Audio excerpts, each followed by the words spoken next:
Welcome to BG5 Baseball Explained. I have Natalie and Lavina are co-hosting with me today, and Karen is here as well for part of our game today. And I just want to welcome everyone from around the world. In fact, what I'd love for everybody to do is take a moment and put in the chat box where you're joining us from. Where are you in the world? Where are you joining our game today?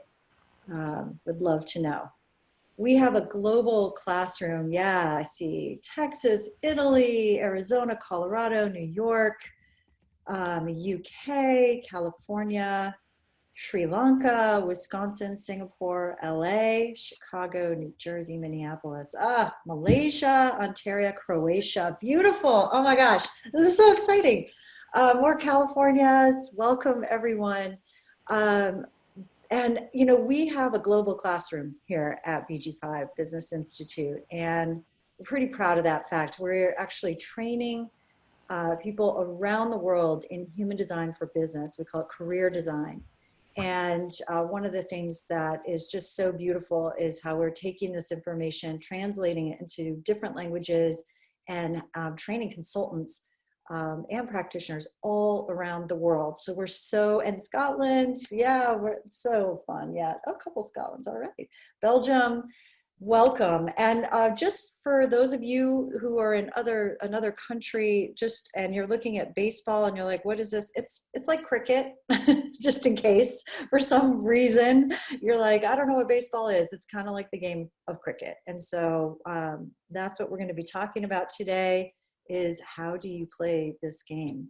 I am your announcer today, and I put this little fun a picture over here of these three guys. These guys are apparently the New York Mets broadcasters who love to not talk about baseball. They're actually color commentators. And they are, I guess, Keith Hernandez, Gary Cohen, and Ron Darling. And this picture came from an image from the Wall Street Journal, where they just talk about pretty much everything but baseball. And there's probably a good reason for that. And I really apologize if I offend any baseball fans out there, but sometimes the game could be a little bit slow. And just like life, you know, sometimes you're like, okay, I'm bored, I'm waiting for the next play to happen. And so we talk about a lot of other things. And so my role here today is to, just have some fun with how we talk about the different design types, and using this analogy of baseball. I'm an instructor here at BG5 Business Institute, and I am also an artist and an intuitive. And so I love to not just talk about the science of design, but the art of it. And one of the things that I love about BG5 and the way that we train people here at the Institute is that we give you the foundational science of human design as it is applied to business, and how it is applied to you personally while you're in your business, in such a way that you then can take and express the art of it, which is really how do you share this information? How do you work with your clients and your teams in such a way that they get it? And I love that part of it. So I am all about the art and science of human design. And today we're going to have some fun with the art of it. I would not be here without this incredible team. Sorry for the pictures being a little bit blurry. The PowerPoint's blowing up the pictures here, but we have many, many more instructors around the world. Here we have Karen, Natalie, Lavina, and I are the team, core team at BG5 Business Institute. And of course, Linda Bonnell, who is the director of BG5 Business Institute and IHDS. I also have Tuck, Leanne, and Banu here, as well as Lavina, Natalie, and myself. We're all going to be teaching foundation courses coming up here in the next few months. And a lot of what I'm going to be talking about today, actually most of what I'm going to be talking about today, is what we cover in these foundation courses relative again, the different types and how they play the game of baseball. So one of the things that I wanted to share with you about BG5 is like, what is it?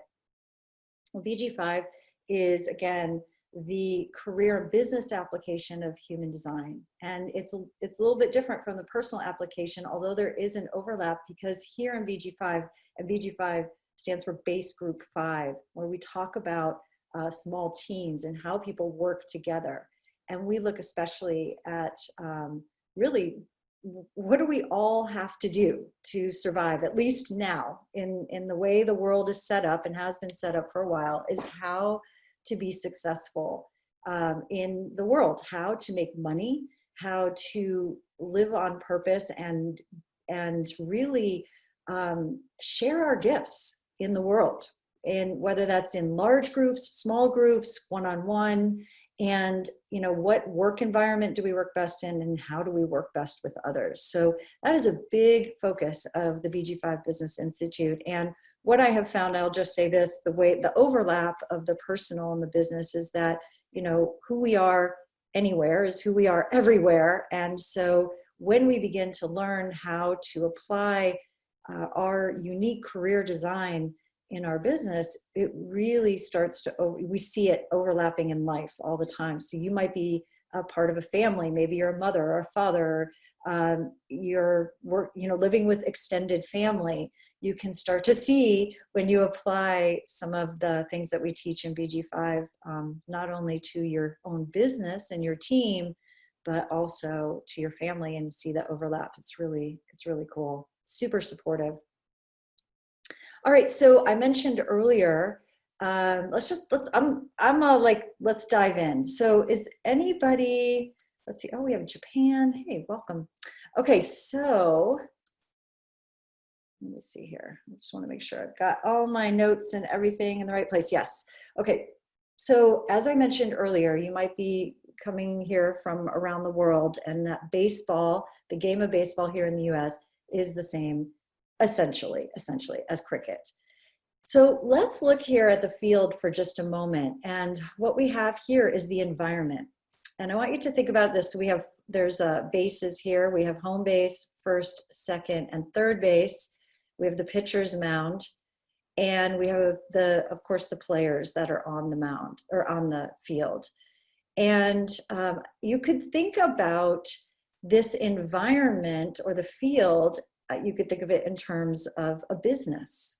You could think of the bases as departments or projects, or even physical locations. Maybe it's a oh gosh, what's that called? Franchise, right? Or you might have just different physical locations of that business. So you could even think of it as the client journey. There's lots of different ways that we could play the game. But for our purposes today, we're going to just think about it in terms of this is the field on which we're playing. And we're looking at how are these different players going to show up. Okay. Let's see. Okay. So one of the things to be aware of in the essence of the game is that it's not about the position specifically. In other words, not all pitchers are innovators, okay? So just again, we're having fun with this. It's a metaphor. It's a way to help you understand how everybody plays together. So please don't get like in your mind very concrete, oh, this is, this is how it always goes. That, if you're sitting there and you're thinking, well, I'm an advisor and I'm up to bat, of course you're going to be up to bat. Or I'm a manifester or an innovator and I'm playing in the outfield. Well, yes, of course. So just kind of get the essence of what I'm talking about here is the energetic expression and the communication of the types. All right, so how are we going to play with one another? And so interpersonally, and then intrapersonally means how are we going to see ourselves relative to the game? All right, so interpersonally and intrapersonally. And then again, in this metaphor, this example, I'm not discerning between the classic and express builders, which are our generators and manifesting generators. I'm a classic builder myself. We are the majority of the population, and therefore we are the majority on the field as well. So just to give everybody a little quick orientation, here we have the batter, we have the pitcher, who, again, I will unpack this a little bit more, but we have the infielders, we have the first baseman, second base. Where's our third baseman? Right here. Where's our shortstop? Shortstop should be somewhere over here. Maybe that is shortstop. Anyway, we have the players on the field who are, oh, those must be runners. Never mind. Here's our players on the field. And we have outfielders here too. It's a little blurry for me. And then we have some umpires or baseline umpires and coaches on the outside here. Okay, and we have our batter here, and you can't see the catcher right here behind the umpire. All right, so that's our players. Let's look at just a little chart to see how, well, actually, let me just explain this. The innovator is like the pitcher, right? He starts the play by throwing the ball towards the batter and also the catcher. We're right here.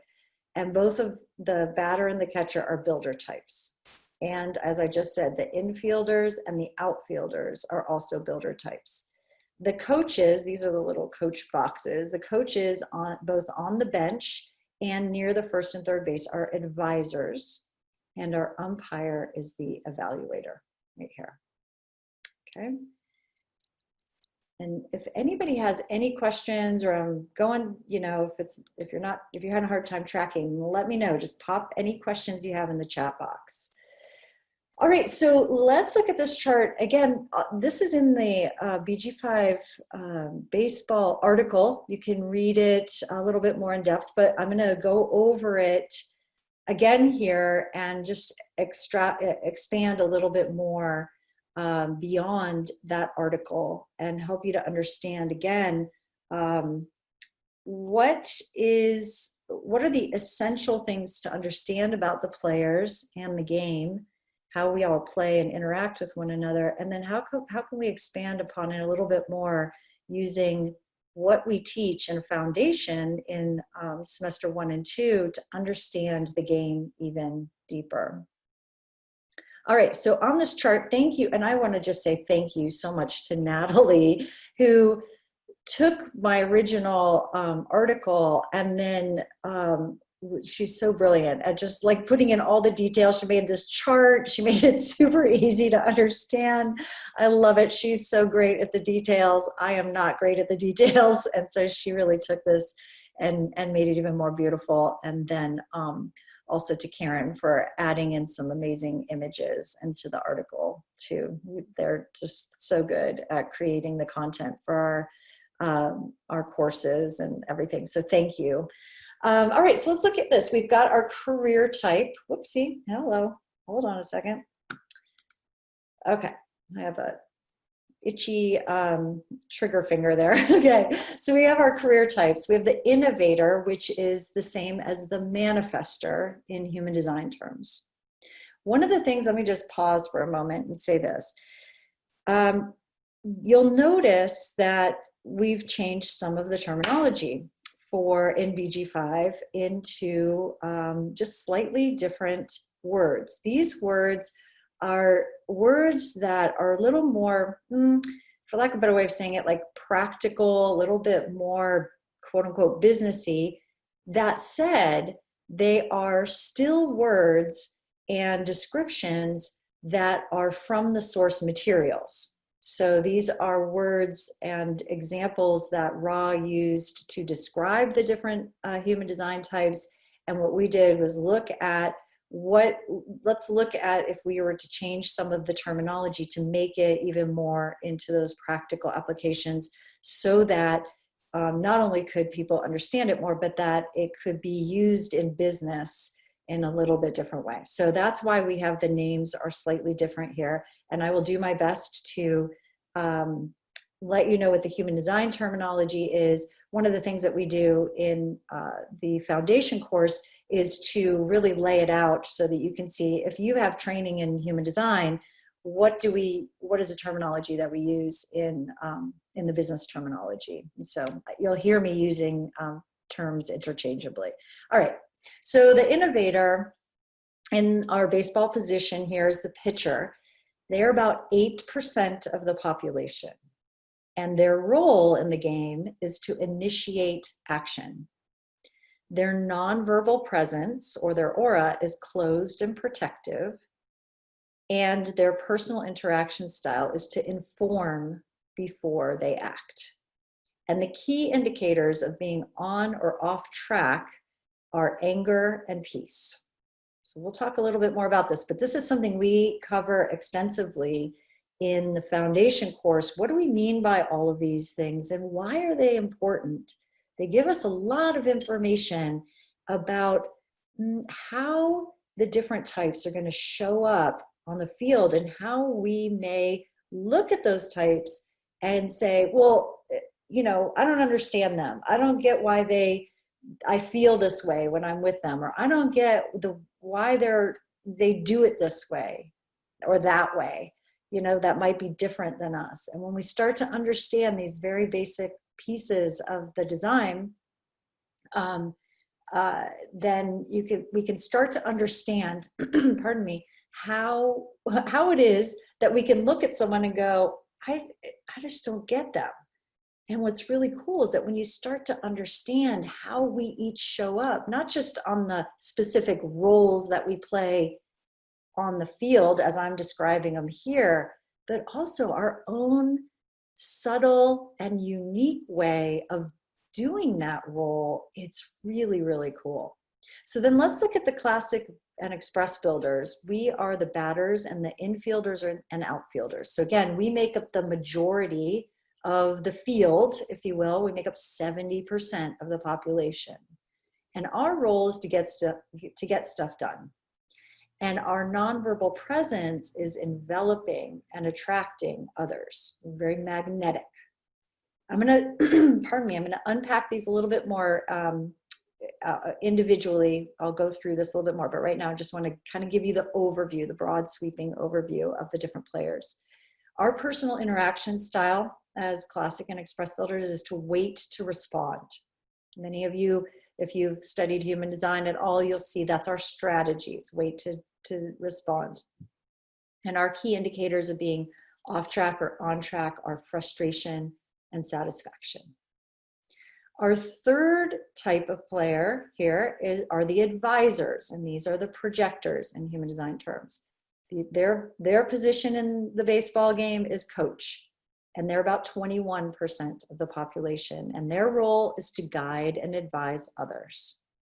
Their nonverbal presence is focused and absorbing and recognized by others. And their personal interaction style is to wait to be acknowledged and invited. And the key indicators that lets them know we're a little off track or on track are bitterness and success. And then finally, we have the evaluators, who are our reflectors. And their position is the umpire. They're about 1% of the population. And their role is to evaluate the whole game. Their nonverbal presence is sampling and reflecting. And their personal interaction style is to wait a 28-day period. And the key indicators of them being off or on track are disappointment and surprise. All right, so let's take a little deeper look at each of the players and see how are they going to show up. What does this mean? What are we talking about here in these different ways? So the pitcher, this is our innovator, or again, our manifester. So the innovator, once he's ready based on his own decision-making strategy, he throws the ball when it feels right. That's when he has that emotional clarity. Remember, that's his decision-making strategy. So he has that emotional clarity, or when he willfully determines what he wants. That's if you have willpower as the decision-making strategy. Or when he intuitively knows it's time. That's the instinctive knowing decision making. So let's see here. One of the things that I didn't list on here, but it's something that we cover in depth in foundation. So we have what we do in BG5 is we call our decision-making strategy a combination of this personal interaction style, and then how are you designed to make a decision. So in human design terms, that's strategy and authority, okay? And again, one of the things that we do is really dive into that. This is absolutely essential for every single type to understand. If you get nothing else out of studying your unique career design, if you follow your decision-making strategy, you will play the game of life and your business in a way that is in alignment. And the key, and I've had people say, well, if all we have to do is that, then why bother learning about human design? Why bother learning about our career design? Why bother studying all of this? And to that I say, because most of us have no idea what it takes and what it means to follow that decision-making strategy. And so we need to learn, what are the ways that we don't follow it? What are the ways that we get pulled off track? What does it really mean to follow that decision-making strategy? Okay, so for the innovators, we have waiting for emotional clarity, willpower, and instinctive knowing. So the innovator, quote unquote, informs the other players of his intention. Remember, that's his strategy. He has to inform before taking action. So he, quote unquote, informs the other players of his intention to throw the ball through his stance on the pitcher's mound, and the nod that he gives his catcher as they communicate through sign language about what pitch to throw. He then initiates the action of the game and gives the batter, or the builder, something to respond to. His aura is repelling, much like the ball that's coming at the batter. It's got a force that's coming at it. So when the innovator or the pitcher doesn't wait until he's really ready to throw his pitch, or when he's not liking the suggestions from his catcher or his coach because he wants to do what he wants to do, he may find himself getting angry, maybe at himself or at others on the field.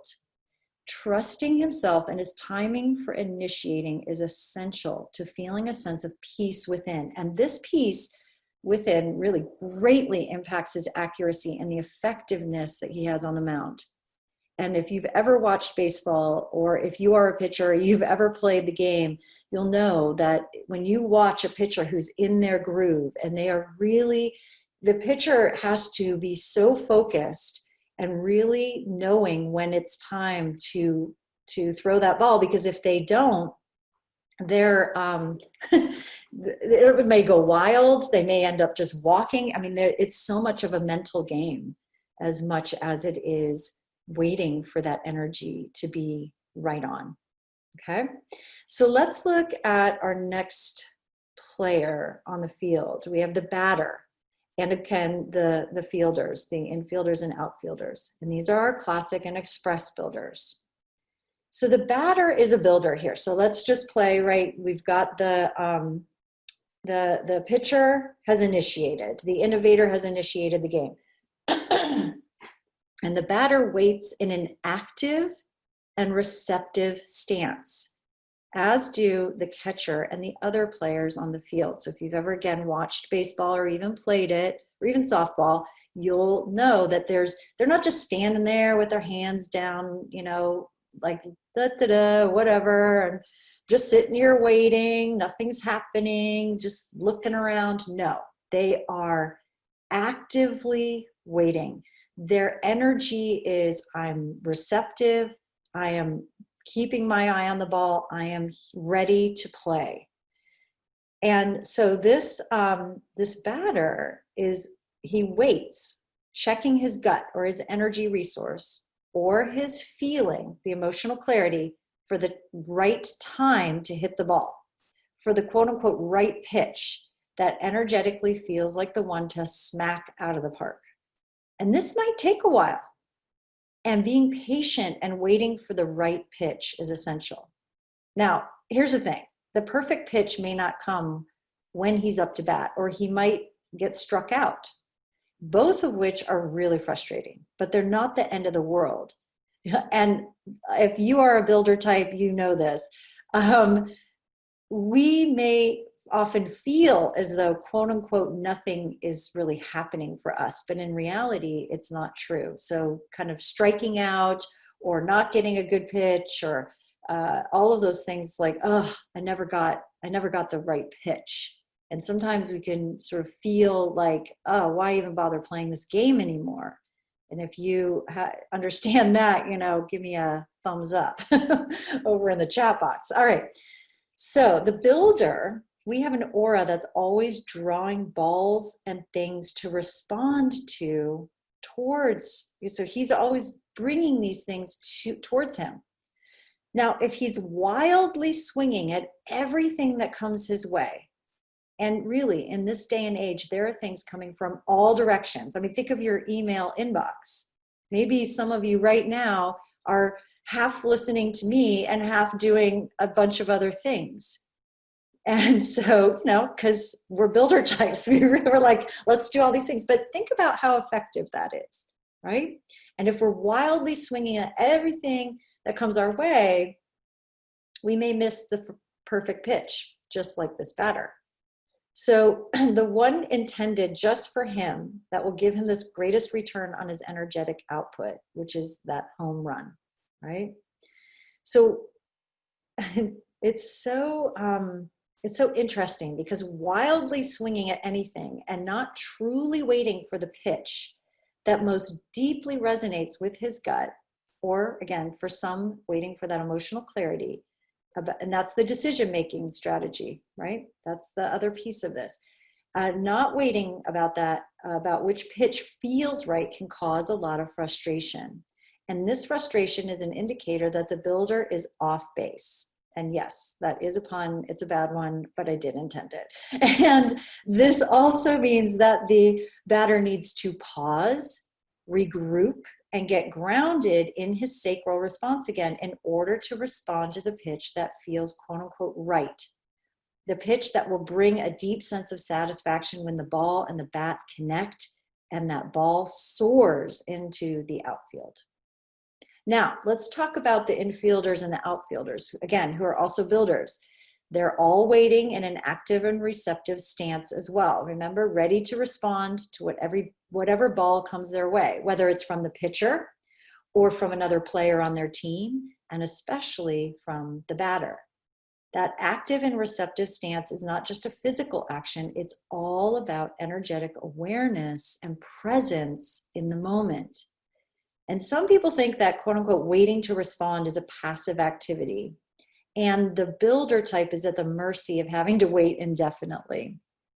Now, if you've ever watched kids play baseball, you'll know that the kids who are out there, quote unquote, picking daisies and not paying attention or staying present to the game will often make mistakes and miss the ball when it comes their way. And this also causes great frustration, maybe not for the kids, but certainly for their coach and the parents watching. And if you are a parent, you'll know what I'm talking about. All right, so there's, again, think about it this way. It's all about it's not just like the roles that we play. How are we playing the game? How present are we? How much are we really in the game, mentally, physically, emotionally, and energetically? All right, let me know, is this making sense? You guys track, like, are we all on the same page? Just give me a TU in the chat box, TU for thumbs up. If everybody's tracking, we're all, and this is helpful. Oh, good. Tons of TUs. Okay, thank you. Just want to make sure you're all getting something out of this. Okay, so here we have the advisor and the coach. Now, the coach is the advisor, and the baseline coaches will often have lots of hand symbols they use to communicate with the batter and the catcher, et cetera. Again, they're using the hand symbols because they don't want to yell out so that the other team knows what the pitch is going to be. So they come up with all these funny hand symbols and a whole string of them. It's very amusing to watch if you've ever seen it. But it's really interesting. And so even the bench coach will head out to the pitcher's mound to talk with the pitcher if things aren't going well.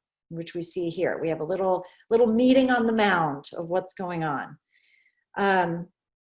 Now, here's the thing about the coaches. If the players don't look to or listen to the coaches, if they don't make eye contact, if they don't glance at the coach and acknowledge or invite them to give direction and feedback, they won't receive the advice that the coaches are giving. They won't receive the direction. And since the coaches are watching the larger play and the dynamic of the game through their absorbing frequency, remember that's that aura, how their interaction, so versus solely being focused on their own individual position in the moment. So the builder types, we're the ones who are like, how are we playing the game? The advisors are saying, how are you playing the game? It's the orientation. So again, kind of think about it that way. So if the players aren't watching their coach, if they're not paying attention or they're not receptive, the players will miss out on the opportunity to improve or make necessary changes to be successful, both individually and as a team. Now, the advisor, the coach, will use their instinctive knowing. Here's the decision making. How are they going to know what to advise, when, and with whom? So they'll use their instinctive knowing, their emotional clarity, willful determination, mental reflection or inner knowing, and and to make decisions about how to coach their players. Those are all the different ways based on the advisor's unique design to know how they're going to coach and how they're going to share that wisdom and the advice that they're getting. But again, they're only as effective as the players who are willing to look at them.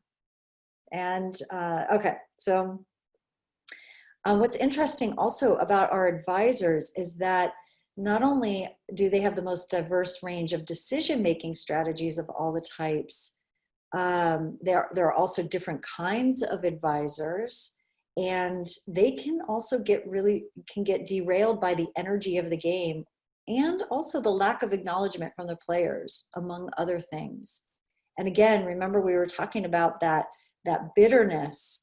And so this can cause that bitterness and perhaps even the emotional blow-ups that happen between the coaches and the umpire when things aren't going well or their recommendations aren't recognized.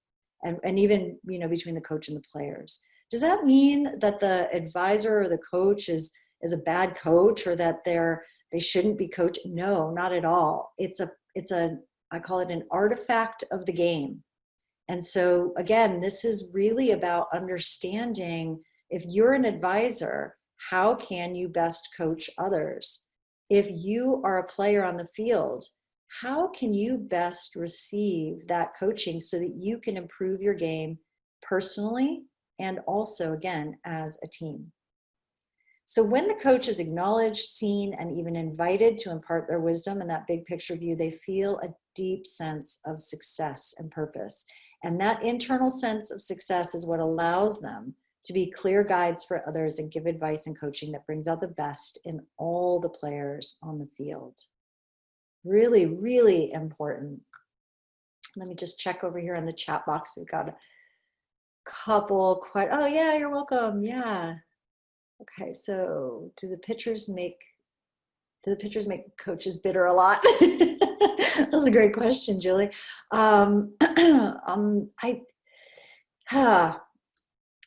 Yeah, this is something that we really look at when we dive a little bit deeper into how the different types interact. We look at, how would you coach the pitcher, and are the pitchers or the innovators open to receiving that? There's really a beautiful way to work with this. It's not about going, oh well, this is how it always works out. It's really understanding the essence of how the different types interact with one another and how to play nice, really, with each other. Yeah. So many great questions over here. So hold on a second. Let me, on the coach part, will you ask the pitcher, where's the next pitcher? Will you tell him what to do?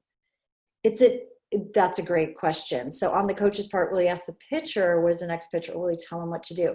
So this is again, an interplay and a dynamic between the innovator and the advisor. And it comes down to, here's what I would say, it really comes down to respecting and trusting that if your teammates are operating correctly, that the flow of the game is it's not about making massive changes in the game. It's about slight tweaks.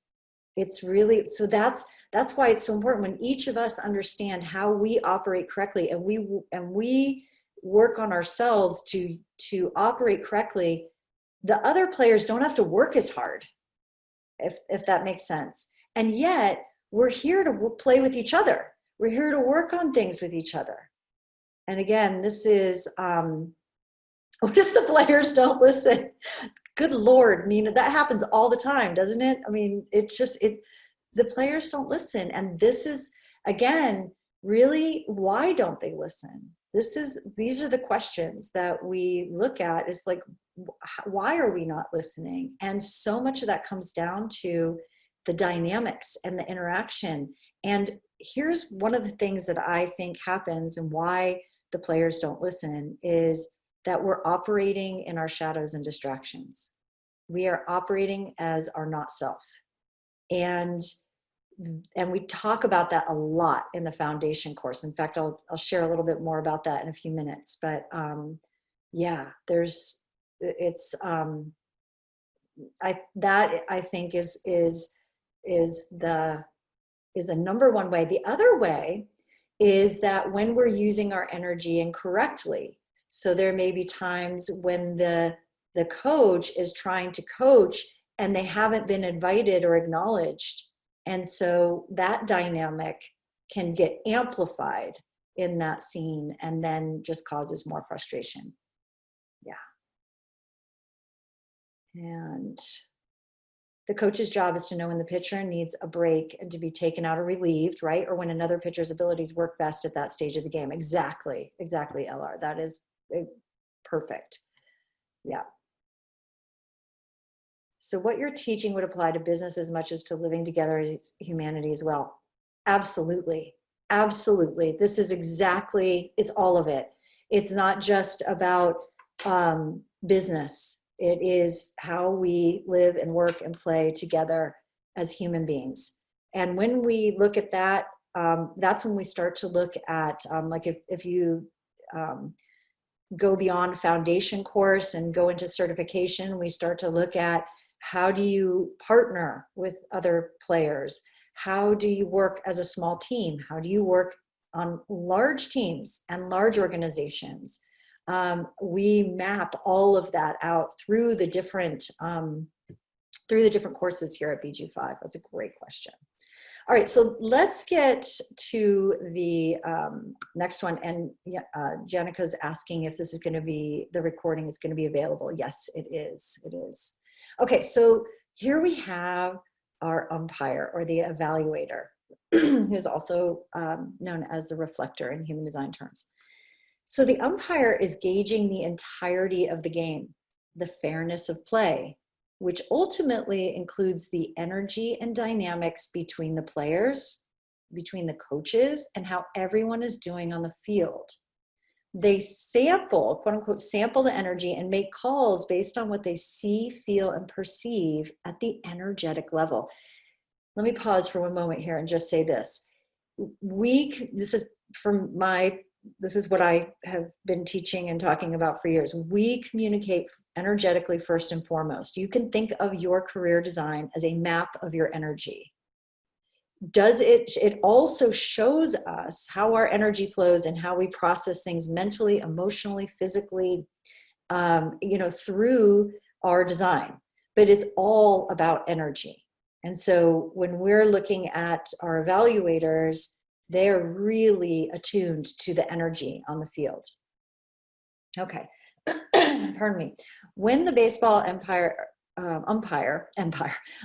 has to make calls immediately on the field, the evaluator best does this for himself over time. So, I said while the umpire. So in a game, the umpire is having to make, split-second calls throughout the game, right? They're having to, make decisions.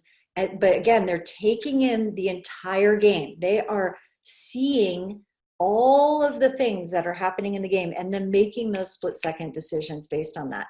As an individual, an evaluator is going to take more time to make those kinds of decisions in their life, okay?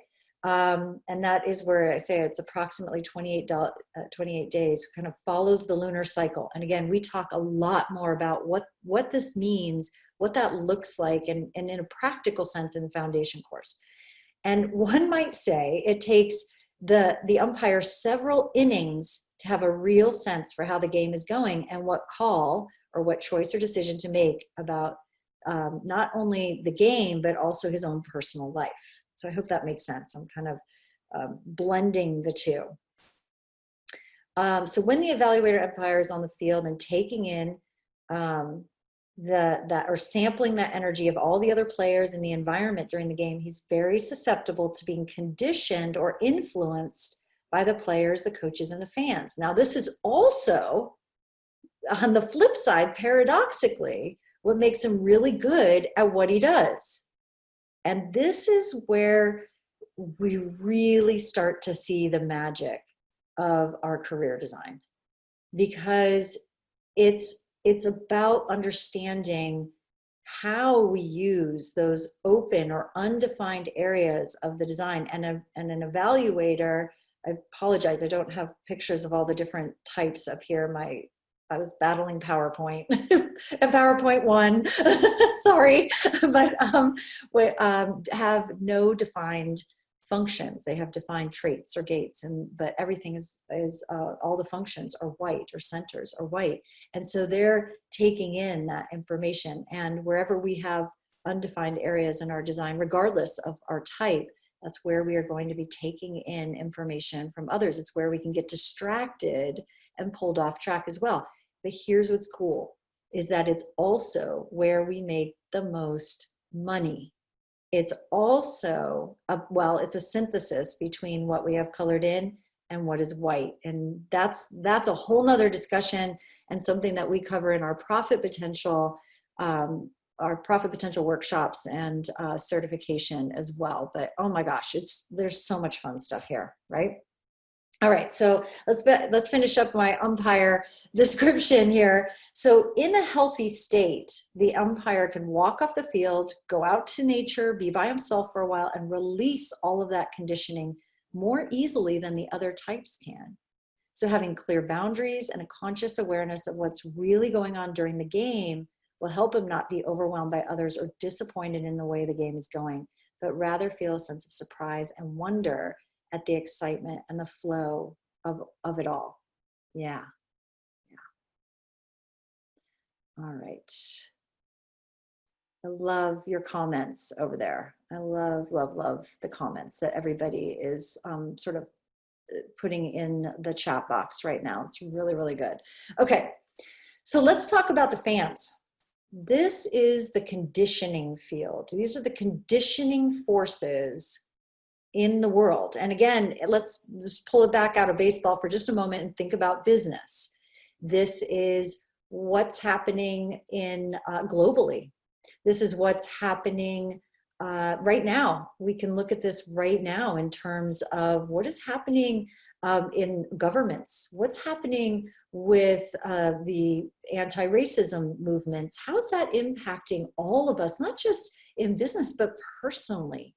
How are the global cycles and transits affecting us? And pardon me, that's what we talk about on BG5 Live every Tuesday. In fact, we'll be doing that today at 1 p.m. Pacific, at 1 p.m. Pacific US time.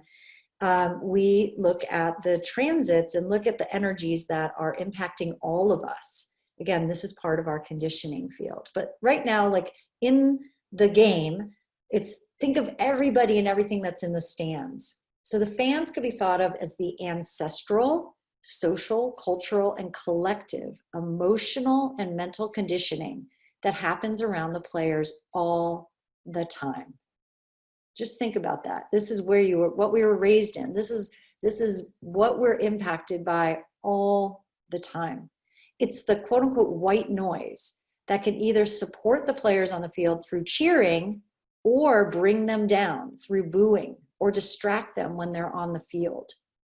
We could think of the fans and the other members of the team or organization as the tribe, helping the individual players recognize their own decision-making strategy, in other words, their own truth, their skills and their unique gifts, and supporting them in expressing this truth and genius is part of the process of moving from a highly conditioned and quote unquote prescribed way of acting that keeps that individual, again, sort of fitting in versus standing out in their genius.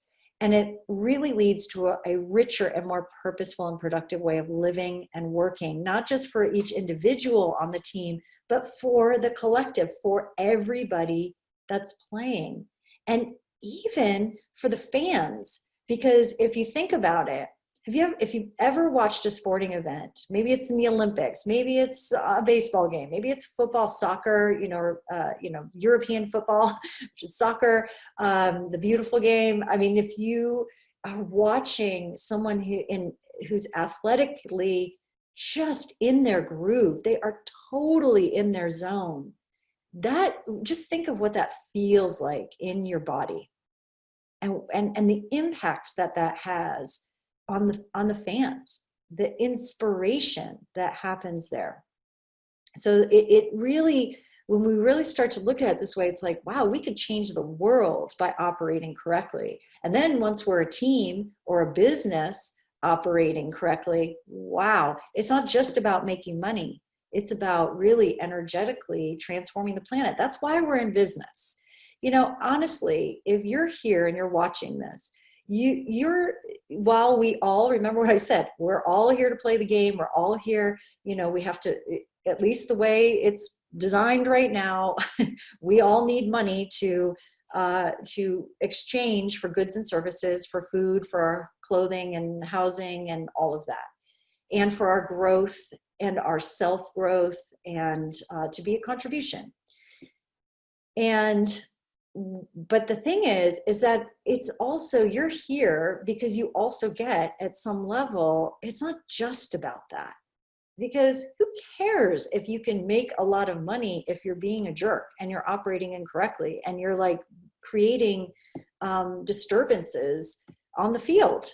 Like we've all seen that. And that's part of what we see is crumbling now too, is sort of like the old sort of tribal constructs and the old collective ways that we've been playing, quote unquote, playing the game for hundreds and hundreds of years are breaking down. We talk about this a lot in the BG5 Lives. So join us there. That's definitely what we're tracking right now. So really what we're talking about here in BG5 is that this is a paradigm where the individual is allowed to bring all of him or herself to the game and is celebrated for it. They feel on purpose and they're way more engaged and effective when on the field. And just imagine how that impacts business, right? It's like, it changes everything. It changes everything. And especially at a place where people feel on purpose, especially now, millennials, they're coming in and starting to really change the way, I've worked with several different companies where, it's a kind of quote unquote old school. And, they're just like kind of, this is the way we've always done it. It's a little bit bigger corporation. And it's like, this is kind of how we do it. And then the millennials are coming in and going, yeah, that doesn't really work for me. And businesses are having to really figure out, wait a minute, how are we going to create an environment where we're not just having bodies move through our business? This isn't just about having people show up without any spirit, without any sense of themselves and just doing what we're telling them to do. That is not innovation. That is not collaboration. That's just punching a time clock and trading your body and time for some money. And if you're here listening to this, you get that that is no longer working. It's breaking down and something else is being created. And what we're doing at BG5 Business Institute is showing how to support people through this transition. It's happening whether we like it or not, or want it to or not, or even aware that it's happening. At BG5, we are definitely aware it's happening, and we are definitely creating programs and training for people to facilitate this transition, to facilitate the way people are playing the game, because it's already changing and it's super, super exciting. Okay, so let's look, what's time is it? Let me see here. Oh my gosh, 9:50. I'm having so much fun. Time is flying by. Okay, so let's do a quick summary of how to play by career type. So the builders, you guys are here, we are here to study and understand. You're here to study and understand your design and how you play the game. How do you play the game? Advisors, you're here to study and understand the designs of others and how they play the game best, right? Because you're here to advise them. Innovators, right, or pitchers, identify who you impact on a daily basis and study and understand who you're quote unquote pitching to. That will help you to inform them in a way and to initiate in the right place. And evaluators, this is about studying and understanding the cycles of the game and studying the cycles of your own individual cycle, but also the cycles of the game, so that you can give us information and reflection about how we're all playing together or not, as the case may be. All right, so really quickly, I just want to show you what we cover in foundation and how this sort of goes together with this game. So we talked a little bit here about career types, using your energy efficiently, and in the game of baseball. We dive a lot deeper into that in foundation. We talked a little bit about the personal interaction style, sort of, you know, how do you play well with others? Do you wait for an invitation and acknowledgement if you're an advisor? Are you really waiting to respond, you know, in some ways? Are you also, how's your aura, or the way that you're communicating energetically? How is that, are you aware of it, and are you giving off sort of the wrong vibe? I don't know how else to say it, but it's like, if you're aware of it and you understand how others are going to interact with you, you can it's not about changing yourself. There's nothing wrong with any type. There's nothing wrong in the design. There's nothing to fix. It's just about how do we amplify the strengths and the genius that you have and your natural energetic flow, so that it can really amplify the game. It can amplify everybody else's game as well. We talked a little bit about decision-making strategy. I covered it so quickly throughout these different descriptions, but man, this is about making correct decisions no matter what game you're playing. And then we had those key indicators to navigate life. Is your game on, or are you on or off your game? And that's like that frustration or satisfaction for the builders, in other words. That's an example of that. Assimilation is, how do you take in information and how does this impact your game and how you play it? Are you a person who takes in information really quickly? Are you a person who needs to collaborate a little bit more? How are you going to take in information, and how is that going to impact the way that you interact with the other people on the field? Do people look at you and say, you're not really a team player, you know? And yet you're like, oh, wait a minute, but I want to be. But is that really natural for you? It may not be, but you can still work on a team. It's about understanding how to use your energy in the most aligned way. We also talk about the 9 key functions, or these are also the centers in human design. And are they operating in a healthy or unhealthy way? Are you present on the field? And are you using that energy that's consistent in your design are you using it in a way that allows other people who, let's see, how do I put this? Are you using it in a way that templates in energy in a healthy way that allows everybody to really experience not just your energy and how it's expressed in the world, not just your own genius and how it's expressed in the world, but it actually allows other people to get their genius as well. It really, it feels good to play with you. It feels really good. It's like, I like playing with that person. I feel good when I'm with them. And then there might be people in your life, you go to certain networking events or you go whatever, and you're like, yeah, I just don't feel really good when I'm around them. That's like so much of understanding those 9 key functions.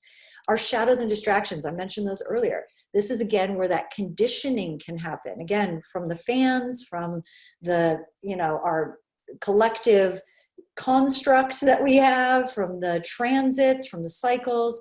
And are we really taking advantage of the wisdom that is available to us in these undefined areas of our design? Or are we just getting distracted and picking daisies out in the field and just like, I don't understand why nothing's happening for me, or I get so, distracted, or I can't focus, or whatever? It's like, how can you use those in a way that will allow you to play the game in a really powerful, powerful way?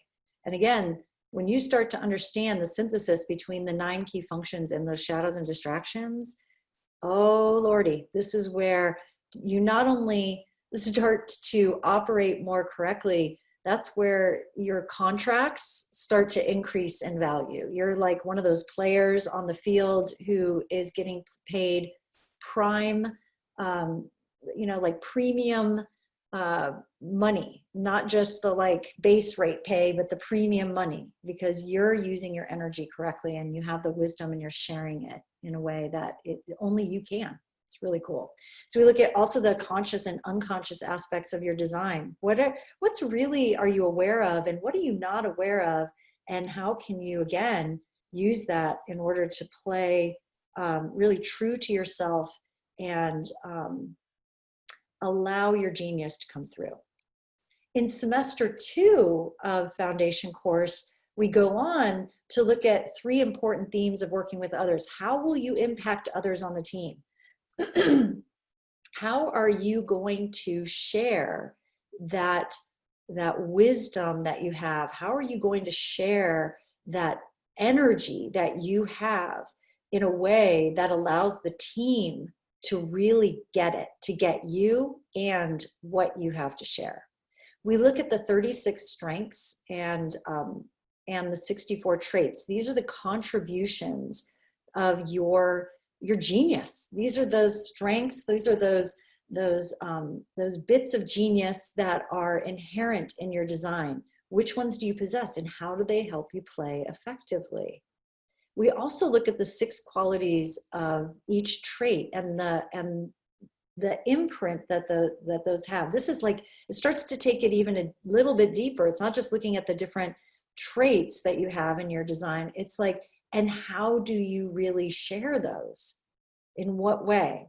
And then finally, we also look at the 12 public roles. And this is really exciting because think about this, like when I was just going through the different roles that we play on the field, the BG5 baseball field, right? So we have the different roles: the pitcher, the batter, the infielders, outfielders, and umpire, coaches. And here, the public roles starts to get even more nuanced as how you'll actually show up on that field and make a contribution to the game. How will other people see you and perceive you? Will they see you as a foundational member who kind of researches everything and takes all the pieces of information and comes and says, I've got here's the strategy, here's the plan, I've researched all of it, and I think this is a really strong foundation for our game plan moving forward? Or are you going to be a natural? You're just a natural on the field, And it's like, you don't even know you're good because you're like so good. You don't even know you're good. You're just natural at it. Are you going to be someone who learns more from trial and error, where you learn through making mistakes on the field? You know, and if you can stop judging yourself for making, quote unquote, making mistakes on the field, and understand that that's how you actually get better and better and better at your role on the field, like, then you can be like, oh, hey, listen to me. I know how that works. I've been there. I did it. You know, I'm wearing the t-shirt under my uniform and I can tell you what to do and what not to do. Are you going to be one of the people that's, always bringing the team together, who's the networker, who's the one who's in the locker room or on the field, who's like, hey, you know, come together, people, like, we got to work together as a team. We got to get through this. It's all about our connection to one another. Are you going to be the player on the field who calls, pardon my French, BS whenever you hear a call that you don't like? You're like, oh, no, this is not fair. This is like, we have to stop this right now. This isn't working. The way this is being played is not working. Are you going to be that person? Are you going to be the authority that says, no, we've got to change the way the game is playing or being played? Or are you going to be the one who has that big picture view that says, hey, what's really going on here? How are we all playing this game? And where's the game going next? Where's the game going next? How do we take this game into a bigger field, a bigger way to play? That is really where those 6 qualities and those 12 public roles come into play. It's really going to give us a deeper explanation of how you're going to play your game. Okay. This is, we have 16 different tools that support your career, and we talk about the ones that are highlighted here. We talk about in semester 1, and then we cover a few more in semester 2. Again, I just covered everything that we cover in semester 1 and semester 2 in those last 2 slides. But this is just, it kind of gives you an overview of all the different things that we look at when we're doing an overview with people or a full analysis with people. And that when we do a full analysis, that's what we train people to do in the certification course. So really super exciting stuff we've got here. Okay, I just want to let you know that I am going to be teaching foundation coming up here. It starts June 30th, and there is you can just check this out. It is an awesome program. We have so much information that we're going to be sharing. It's over 2 semesters. And what I would really encourage you to look at, you can do it, you can either do it via like 1 semester at a time, but if you look at the package, the package deal, you get so much cool stuff in there, and it's actually like you basically get all of it, and you can make payments, and it's incredible. And I'm just going to put a link in the chat box right now. If you use this link that I put in the chat box right there, if you do that before Friday or before the 15th, so this special pricing right here is until, I believe, till the 15th. Yes, exactly.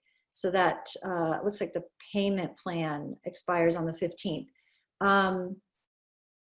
Then I am going to do a special lab, like an extra Q&A at the end of each semester, at the end of semester 1 and the end of semester 2, where you can come and bring all your questions, anything that didn't get answered. If you're like, okay, what is this, how am I going to apply this in my game, in life? That's what you'll get if you use that link to sign up and register for these, this package, okay? If I am not your teacher, if you're like, well, this has been really lovely, but I can't join in June, or I really resonate with one of the other instructors, check out the foundation class list. There are a couple other teachers starting, there will be in August and a couple in September. And please find the teacher that you resonate with the most, and the time zone and all of that. And I highly encourage you. We have fantastic instructors. If I'm not your jam, one of our instructors I'm sure would be. So anyway, oh, Natalie is saying the payment plan will go to 5 payments of $347 after the 15th. Yeah, so definitely it does change a little bit, but we've got this great pricing on it right now, and you just get so many cool things in there. I won't list all of them out right now. You can go to the page and see what you get there. Now, let's say you're like, I don't know, I'm not sure. Just join us for the first class for free. And this is true for all our foundation and our certification courses. You can always join the first class for free and check it out. So join us on June 30th. We'd love to have you. And of course, there is benefit to signing up sooner rather than later, making sure that you do have a spot in the class. We're about half full right now in that class. And we haven't even really advertised it very much at all. So definitely you'll want to make sure that if you're like, I want to be there, or if you need to sleep on it, you've got time, no problem. There's no rush. Definitely listen to your decision-making strategy. But again, you can always join us for the first class free and really check it out and see if it would fit for you. So how big are the classes? They are roughly around, I mean, they can get pretty big. I'm shooting for right around 20 to, between 20 and 30 people in that class. But I really love to be able to give more, individualized attention. So again, that's why I'm also doing that special Q&A session, just in case you're a person who sometimes people can't make it live, but they're able to come and, listen to the recordings and put things into the Q&A set, like ask questions and do the homework, submit their homework, and I answer those questions. But I'd really like to make it so everybody has a chance to be heard. Let me just see if there's any questions over in our chat. Yeah, check. Right. Looks like Nita's answering some questions too. Love it. Yes. It looks like everybody's answering the questions over there. So thank you. Thank you so much for being here. Thank you for playing.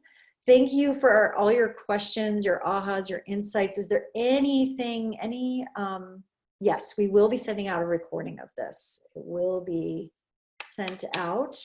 So if you would like to listen to it again, and so may I kindly ask how this is different from living your design other than the context is to business?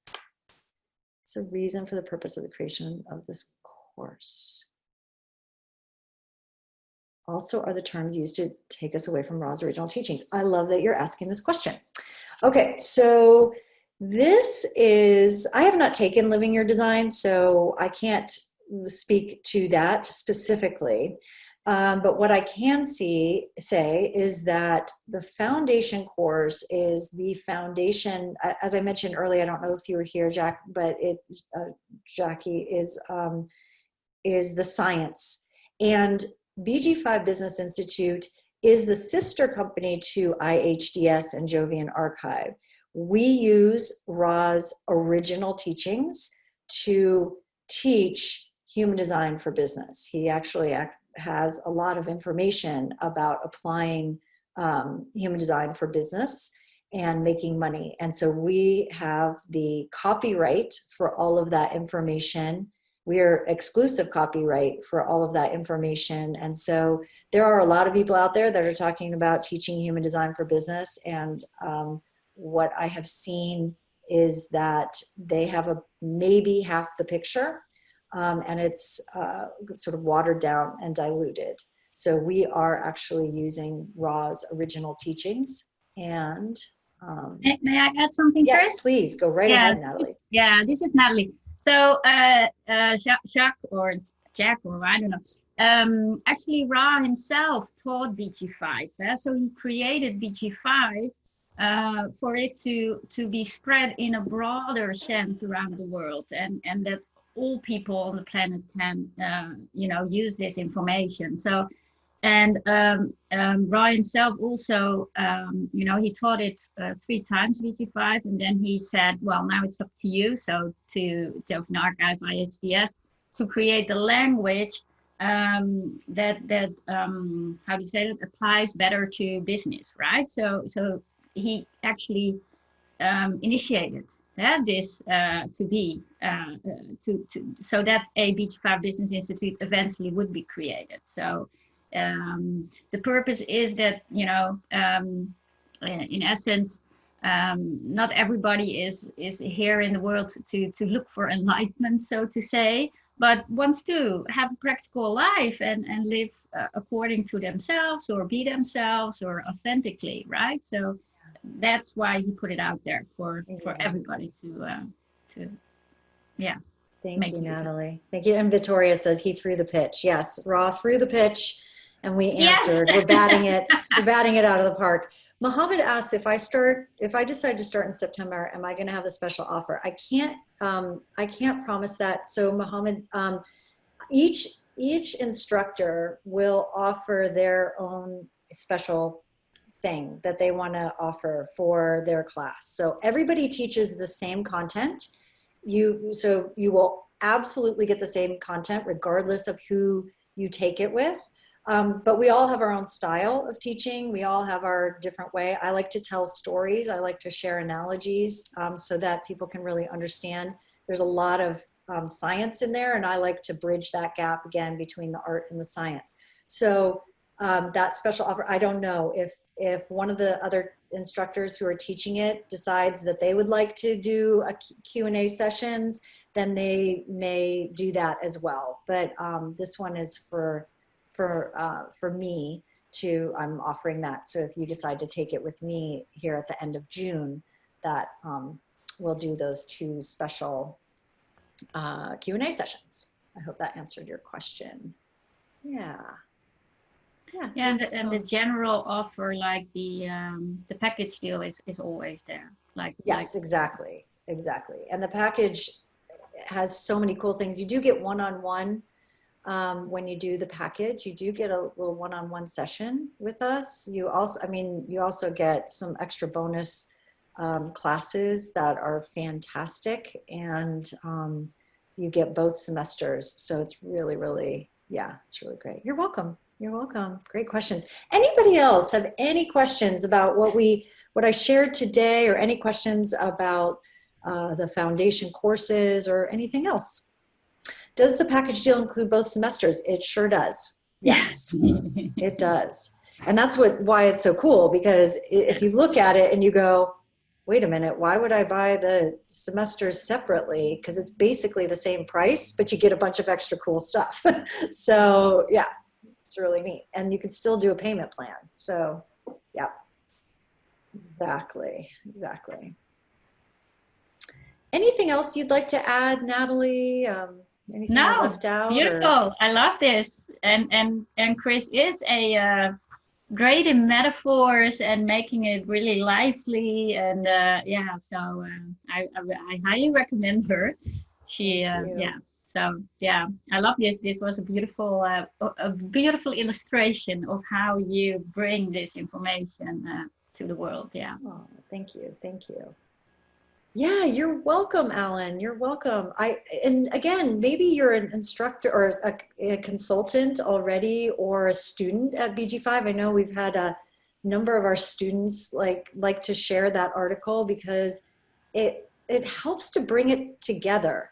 Otherwise, like when we study the science of it, sometimes it's like, you may have had this experience. You're being introduced to human design or career design, and someone says to you, well, you're an advisor, so you're going to have a lot of trouble marketing in your business. And it's like, oh, well, that sucks. That's okay, bummer. And all they're doing is I have a ton of clients who've come to me like that. They're like, I don't like my design, because I want to be a different design, because this is what I was told. And I was like, well, technically, from a science perspective, that could be accurate. However, that is not taking into consideration your public role. It's not taking into consideration your strengths and the way your energy works, and how you can actually work with your design to market in a way that is brilliant. I know advisors, and I have clients who are advisors who are brilliant at marketing. I mean, incredible. It's just awesome to watch them. And that, Look at so Lavina. yeah, yeah. And Lavina, exactly. Yeah. Lavina is a perfect example of an advisor who does that. And so it is really about understanding the art of how does this really apply in a practical way, and how can we share this with people to liberate them in their business, to liberate them in their marketing, to liberate them in their energy, and so their genius can be shared out in the world, not to limit it, but to liberate it. And that to me is why I'm so passionate about teaching, and to teach both, really not just the foundational aspects of the science of it, so you get the accurate science. There is, again, a lot of information out there. I've seen it with my other co-instructors, look at stuff and go, that's not even accurate what they're teaching.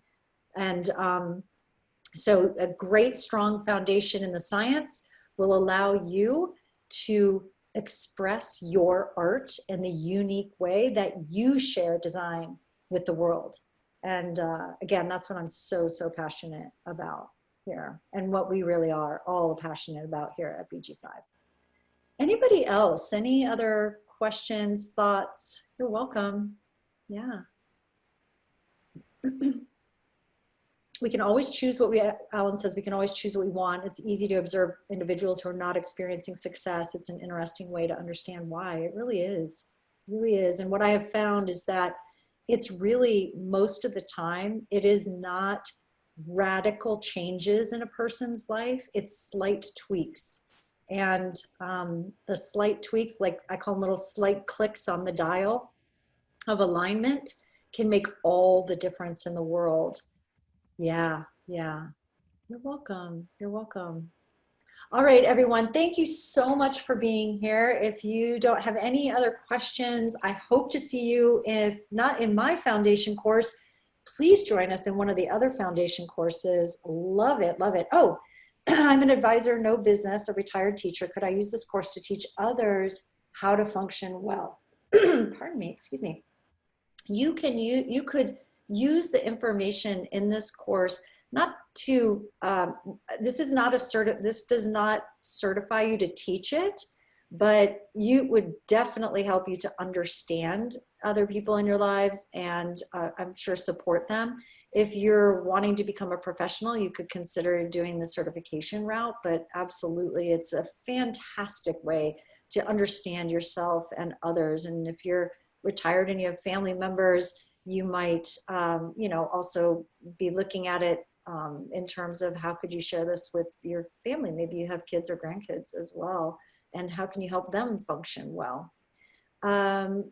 Koshalea says, I love to become a human design guide. I'm coming from a business background with an MBA, so is it better for me to learn this rather than human design foundation course? Absolutely. I think you would, this is the Human Design Foundation course. It's just in business terminology. And we also do focus a little bit more on business. And as I said earlier in this, that, it is all the human design information, but we are really teaching it as it applies to business. But of course, it's going to apply to you personally, because we are the design doing our business, right? And our life.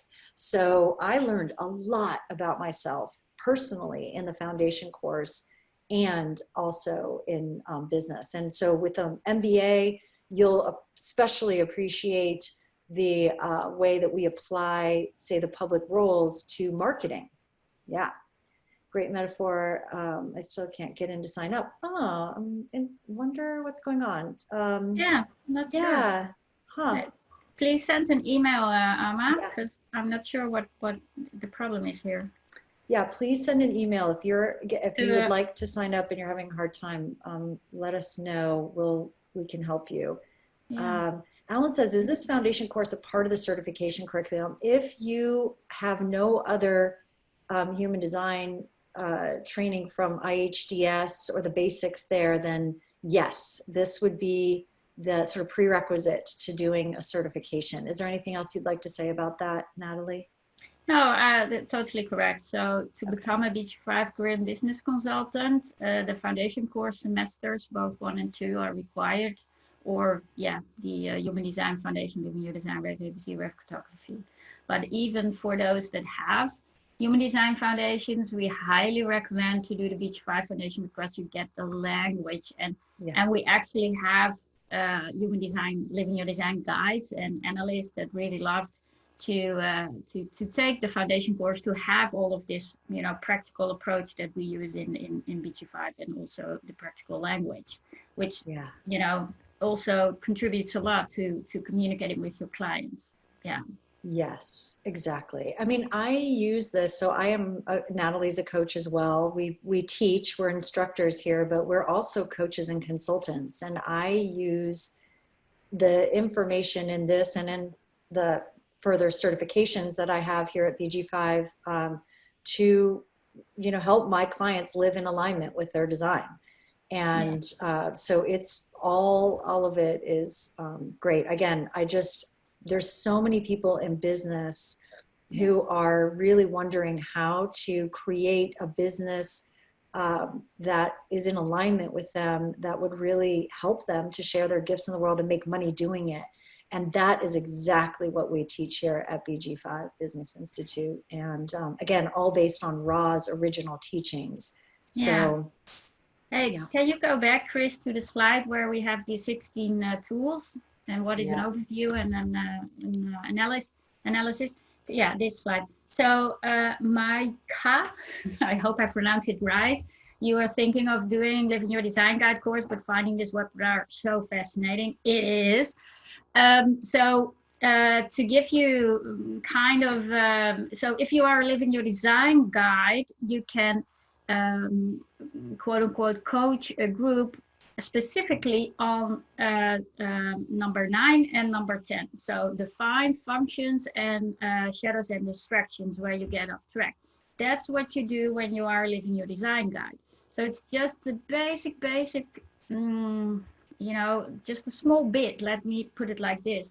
So there is the living your design guide is a type of professional realm, but being a BG5 consultant, you can compare it, you know, quote unquote, in a different sense to a human design analyst.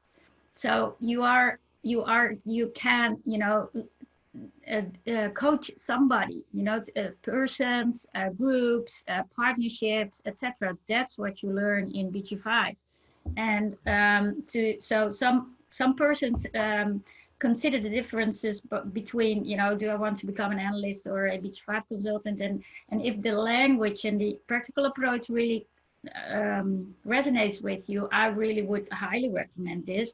But also it takes you a lot less time, in essence. Yes, the Living Your Design Guide you can do after the basic foundation course, but then you only have that. Then you only have, you know, that you can do about the functions, this you know, a short workshop, webinar week or a weekend or whatever. Whereas if you are a BG5 consultant, you can, you know, work with clients individually, in groups, with partnerships, in business, and in whatever realm, right? So, you know, you really want to, think it through. And if you'd like to have a talk about it and what road to take, you're always welcome to send an email and contact Chris or myself about it. But absolutely. So that we have more people coming with the same kind of question, like, do I take the human design route or the BG5 route? Yeah. Chris, sorry. Yes, we do have a lot of those questions. So so if I do foundation courses, enable me to practice as a guide, are there any more courses we need to become certified? So the foundation course gives you all the information, and if you the basics of the information, it doesn't show you how to do an analysis. No. But it gives you all the foundational pieces of an analysis. when we start to look at doing consulting, we look at, when we do BG5 consultant training, we have different semesters where we do, this is how you do an individual analysis for the leader of the company or a solopreneur. Here's how you do a partnership analysis, and here's how you do a team analysis, a small team analysis. And then if you decide you would like to go even further, then you can also do another certification in large business analysis and consultation. So we have them broken down in different ways. We also have the profit potential certification, which really shows people how to make money based on their design. And all of them are great. The specifics, Alan, of how we will learn the type of class, it's online. So they are, each semester is 10 classes. They are 2 hours long, once a week. My class will be, I think, on Tuesdays at 10 a.m. Pacific. It's on the, if you go to the page, it will tell you the schedule. We do have a little break between semesters. And what's brilliant, you see this slide right here? Like there's so much information. They're brilliantly laid out. You also get a workbook for each class. I mean, it is insane. The notes, like it's basically like, here's all of the information, and then we're going to give you a workbook with all the information. It makes it so much easier to get this, and the way it's laid out is in this beautiful logical form. Again, I did not do that because that is not how, I really appreciate it, but it is not my strength. My strength is in taking it and synthesizing it and teaching it, but not necessarily creating all of the slides. Natalie and Karen are really good at that. So I hope that answers your question, Alan. Yeah. Yeah, and to come back to Kaushala's question, so it's 2 semesters foundation course and then 3 semesters certification course. Oh yeah, thank you.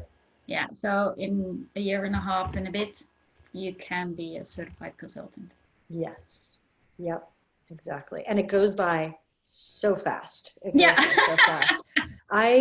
One of the things that I will just share with you is that when I had studied human design for years before I came to BG5 Business Institute, and immediately I was really drawn to the practicality of this information. Of course, I'm a 5-1, so I'm definitely in it, and so is Natalie. We really like this practical application of the information. And